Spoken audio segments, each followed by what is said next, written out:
முத்துக்குமரன் முன்னாடி ஒரு வீடியோவில் எப்பயோ ஒரு அன்சீன் நைட்டில் வந்துட்டு தீபக் அண்ணா கிட்ட சொல்லிட்டுருக்காரு, இங்கேருந்து போனோடனே ஷோரூமில் முதல்ல ஒரு பைக் எடுத்து அப்பாவுக்கு கொடுக்கணுன்னே, ஒரு புல்லட் வாங்கி கொடுக்கணும் அப்படின்னோடனே, ஏன் என்ன அப்படின்னு கேட்குறாரு தீபக் அண்ணா. அப்போ வந்து சொல்கிறாங்க, சின்ன வயசுலேயே எங்கள் அப்பாவை பார்த்து கொடுவா மீசை வச்சுக்க வேண்டியதானப்பா அப்படின்னு சொல்லுவேன்.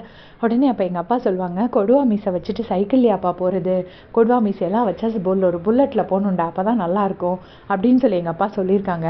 ஸோ இங்கேருந்து வெளியே போனோடனே முதல்ல ஒரு ஷோரூமில் போயிட்டு எங்கள் அப்பாவுக்கு ஒரு பைக் வாங்கி கொடுக்கணும் அப்படின்னு தன்னோட ஆசையை சொல்லியிருப்பார். அந்த ஆசை அவருக்கு யாருக்கு கேட்டுச்சோ இல்லையோ அந்த ஆண்டவனுக்கு கேட்டிருக்கு. அவருக்கு அந்த ராயல் என்ஃபீல்டு பைக்கு அவரோட திறமைக்கு ஏற்ற மாதிரி ஒரு ப்ரைஸாக கிடச்சிருக்கு. ஸோ இப்போ அப்பாவுக்கு மட்டும் வாங்கி கொடுத்தா பத்துமா? கலா அம்மாவுக்கு ஏதாச்சும் வாங்கி கொடுக்க வேண்டாமா? அம்மாவுக்கு என்ன வாங்கி கொடுக்க போகிறாருன்னா வேற ஒன்றும் இல்லைங்க, BB8 ட்ராஃபி தான். அது நம்ம கையில் தான் இருக்குது.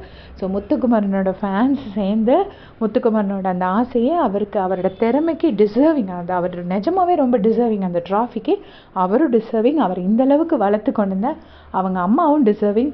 ஸோ கண்டிப்பாக அவங்க ஆசை நிறைவேறி அவங்க கையில் போய் இந்த ட்ராஃபி போய் சேரும் அப்படின்னு நான் நினைக்கிறேன். உங்களுடைய கமெண்ட் சொல்லுங்கள்.